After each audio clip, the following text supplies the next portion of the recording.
In the freezing air, the wind cuts like knives. A young, inexperienced golden eagle has difficulty finding somewhere to land in the featureless expanse. The fresh snow is damp, and the air is freezing.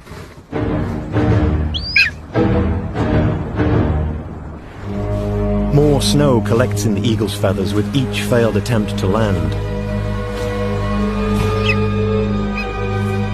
The first lumps of ice have begun to form on the exhausted bird. Instinctively, the eagle reacts to the danger. It makes its way into a tree. It would probably not survive a night on the cold, icy ground. The weather turns, and a storm gathers. The young eagle has no choice but to wait it out.